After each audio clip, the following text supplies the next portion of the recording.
పెళ్ళంటే ఇద్దరు వ్యక్తులు మానసికంగా భౌతికంగా ఒక్కటవ్వడం, మెంటలీ ఫిజికలీ ఇద్దరి మధ్య బంధాన్ని మరింత దృఢంగా మార్చేందుకు చేసే క్రతువే ఈ భూత శుద్ధి వివాహ ప్రక్రియ.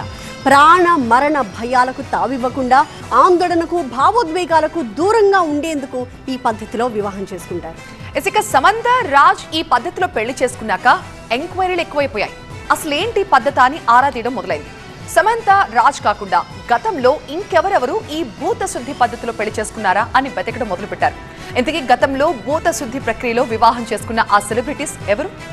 ఇందాక చెప్పుకున్నట్టు భూతశుద్ధి వివాహ పద్ధతి చాలా మందికి కొత్తది, వింతది కావచ్చు. కానీ సద్గురు జగ్గి వాసుదేవ్ను ఫాలో అయ్యే వారికి ఇది చాలా సాధారణ విషయం. ఈ పద్ధతిలో చాలా మంది వివాహాలు చేసుకున్నారు గాని అదంతా పెళ్లి తంతులాగే ముగిసింది తప్ప భూతశుద్ధి ప్రక్రియ అనేది పెద్దగా హైలైట్ కాలేదు. ఎందుకంటే ప్రాచీన యోగలో భూతశుద్ధి ప్రక్రియ అనేది ఎప్పటినుంచో ఉంది. ఆ ప్రక్రియలో పంచభూతాలను శుద్ధి చేసుకుంటారు. పెళ్లి కోసం కాకుండా వ్యక్తిగతంగా తమ కర్మలను దగ్ధం చేసుకోవడానికి ఈ ప్రక్రియను ప్రాక్టీస్ చేస్తుంటారు. ఆత్మజ్ఞానం కోసం ప్రయత్నిస్తారు. అందుకే భూతశుద్ధి ప్రక్రియకి వివాహానికి సంబంధం లేదని చెప్పేవాళ్లు, నమ్మేవాళ్లు కూడా ఉన్నారు. కాకపోతే దీన్ని వివాహానికి జోడించడం ఈ మధ్య మొదలైంది. అలాగని ఇది కొత్తగా కనిపెట్టిన పద్ధతేం కాదంటున్నారు. యోగా వ్యవస్థలో ఈ వివాహానికి మూలాలు ఉన్నాయంటోంది ఈషా ఫౌండేషన్.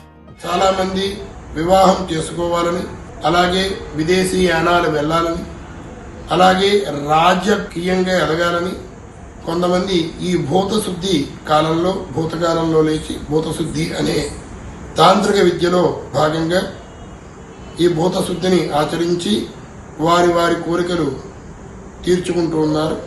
భూతశుద్ధి వివాహ ప్రక్రియకు చాలా పవర్ ఉందని నమ్మిన ఎంతో మంది లింగ భైరవి సమక్షంలో పెళ్లి చేసుకుని ఒక్కటయ్యారు. అందులో హిందీ సీరియల్ స్టార్స్ జియా మనేక్, వరుణ్ జైన్ కూడా ఉన్నారు. వాళ్లు కూడా ఇదే పద్ధతిలో పెళ్లి చేసుకున్నారు.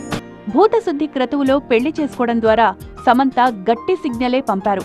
ఆలోచనలు, భావోద్వేగాలకు అతీతంగా ఉండేందుకు ఈ ప్రక్రియలో పెళ్లి చేసుకుంటారు కాబట్టి ఇక తాము అలాగే కలిసి జీవించబోతున్నామని ఇండైరెక్ట్ గా చెప్పేసినట్టే.